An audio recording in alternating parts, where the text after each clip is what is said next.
Hi all, ഒരുപാട് കാലമായി വിട്ടുമാറാത്ത നടുവേദനയും സയാറ്റിക്കയും വന്നവർക്ക് ചെയ്യാൻ പറ്റിയ ഡീസെൻസിറ്റൈസേഷൻ ടെക്നിക്കിനെ പറ്റിയാണ് ഈ വീഡിയോയിൽ വിശദീകരിക്കുന്നത്. ഈ വേദന ഇത്രയും നാൾ നീണ്ടു നിൽക്കുന്നത് തട്ടലിന് ബലമില്ലാത്തത് കൊണ്ടോ അല്ലെങ്കിൽ വലിയൊരു തകരാറ് സംഭവിച്ചുകൊണ്ടോ അല്ല. സെൻട്രൽ സെൻസിറ്റൈസേഷൻ എന്ന് പറഞ്ഞൊരു മെക്കാനിസം അവിടെ പ്രവർത്തിക്കുന്നുണ്ട്. ലളിതമായിട്ട് പറയുകയാണെങ്കിൽ ഈ വേദനയുടെ ഒരു ഓർമ്മ അവിടെ ഉണ്ടായിരിക്കുകയാണ് നമ്മുടെ തലച്ചോറിൽ. അതായത് പഴയ പരിക്ക് ഒരുപക്ഷെ ഭേദമായിട്ടുണ്ടായിരിക്കും, പക്ഷേ നമ്മുടെ നാഡീവ്യൂഹം ഇപ്പോഴും അപകടത്തിലാണ് എന്ന തെറ്റായ സന്ദേശമാണ് തലച്ചോറിന് അയച്ചുകൊണ്ടിരിക്കുന്നത്. അതായത് ഒരു സെൻസിറ്റീവ് അലാറം പോലെയാണ്. കാറ്റടിച്ചാൽ പോലും ശബ്ദിക്കുന്ന ഒരു സെക്യൂരിറ്റി അലാറം പോലെ. സാധാരണമായ ഒരു ചെറിയ ചലനം ചെയ്യുമ്പോഴും ശരീരം അത് വലിയ വേദനയായിട്ടാണ് കാണിക്കുന്നത്. അതുകൊണ്ട് വേദന സത്യമാണ്, പക്ഷേ ശരീരം അപകടത്തിലല്ല.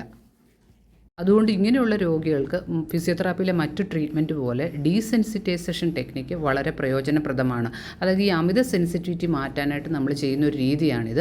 അതിൽ പല ടെക്നിക്കുണ്ട്. അതിൽ ഒരു കാര്യം പറയാം, ഗ്രേഡഡ് എക്സ്പോഷർ എന്ന് പറയാം.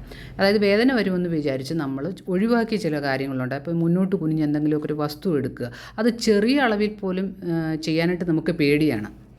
കുനിയാൻ പേടിക്കുന്ന സ്വാഭാവികമാണ്, കാരണം തലച്ചോറ് കുനിയുന്ന അപകടമാണെന്ന് ഉറച്ചു വിശ്വസിക്കുകയാണ്. ഇതിനെ നമ്മൾ ഫിയർ അവോയ്ഡൻസ് എന്നാണ് പറയുന്നത്. ഈ പേടി മാറ്റാനായിട്ടാണ് നമ്മൾ ഗ്രേഡഡ് എക്സ്പോഷർ എന്ന് പറയുന്ന ഒരു രീതി കൈക്കൊള്ളുന്നത്. അതായത് ഒരൊറ്റ ദിവസം കൊണ്ട് വലിയ ഭാരം എടുക്കുന്നതിന് പകരം പടിപടിയായിട്ട് നമ്മൾ സ്റ്റെപ്പ് ബൈ സ്റ്റെപ്പായിട്ട് തലച്ചോറിനെ ട്രെയിൻ ചെയ്യുകയാണ്. അതെങ്ങനെയാണ്? കുനിയുന്നതിനെ നമ്മൾ 4 ഘട്ടങ്ങളായിട്ട് തിരിക്കുകയാണ്. ഒന്നാമത് നമ്മൾ ഇരുന്നുകൊണ്ട് തുടങ്ങുകയാണ്. ആദ്യം ഒരു കസേരയിലിരിക്കുന്നത്, എന്നിട്ട് പതുക്കെ നമ്മുടെ കൈകൾ മുട്ടുവരെ എത്തിക്കുക. ഇത് ചെയ്യുമ്പോൾ വേദന വരുന്നില്ല എന്ന് തലച്ചോറ് തിരിച്ചറിയട്ടെ. കുറച്ച് ദിവസം നമ്മൾ അത് തന്നെ ചെയ്യുക. അടുത്ത ഘട്ടം എന്ന് പറഞ്ഞാൽ പാർഷ്യൽ ബെൻഡിങ് ആണ്. ഇനി നമ്മൾ എഴുന്നേറ്റ് നിൽക്കുന്നു, എന്നിട്ട് മുമ്പിലായിട്ട് ഒരു ചെറിയ ടീപ്പോയോ അല്ലെങ്കിൽ ഉയരമുള്ള ഒരു കസേരയോ അടുപ്പിച്ചാണ് വെക്കുന്നത്. അതിലേക്ക് മെല്ലെ കൈകൾ എത്തിക്കുക. നട്ടെല്ല് വളയാതെയും വളച്ചും അത് ട്രൈ ചെയ്ത് നോക്കുക. അപ്പോൾ എനിക്ക് ഇത്രയും കുനിയാൻ പറ്റുമെന്നുള്ളൊരു ആത്മവിശ്വാസം ഇവിടെ ഉണ്ടാവുകയാണ്.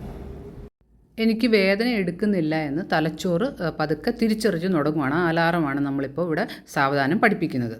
മൂന്നാമത്തെ ഘട്ടത്തിൽ നമ്മൾ ചെറിയ ലൈറ്റ് വെയിറ്റ് ലിഫ്റ്റിംഗ് ആണ്. അതായത് ഒരു കസേരയിൽ ഒരു ഭാരം കുറഞ്ഞ ഒരു തലയണയോ ഒരു ടവലോ എന്തെങ്കിലും വെക്കുക, എന്നിട്ട് മുട്ട് മടക്കി അത് എടുക്കാനായിട്ട് ശ്രമിക്കുക. ഇത് ചെയ്യുമ്പോൾ ഞാൻ കുനിയുന്നുണ്ട്, എനിക്ക് വേദന എടുക്കുന്നില്ല എന്ന് നമ്മുടെ തലച്ചോറിനുള്ളിലെ അലാറം സിസ്റ്റം സാവധാനം പഠിച്ചു തുടങ്ങും. അടുത്ത ഘട്ടം എന്ന് പറഞ്ഞത് ഫ്ലോർ ലെവൽ എക്സ്പോഷറാണ്. അത് നിലത്ത് കിടക്കുന്ന നമ്മൾ എടുക്കുകയാണ്. നമ്മൾ നിലത്തുനിന്ന് ഒരു വസ്തു എടുക്കാൻ ശ്രമിക്കുക. ആദ്യം ലൈറ്റ് വെയിറ്റ് ആയിട്ട് ഭാരം കുറഞ്ഞവ എടുക്കുക, പിന്നീട് ഭാരമുള്ളത് എടുക്കുക.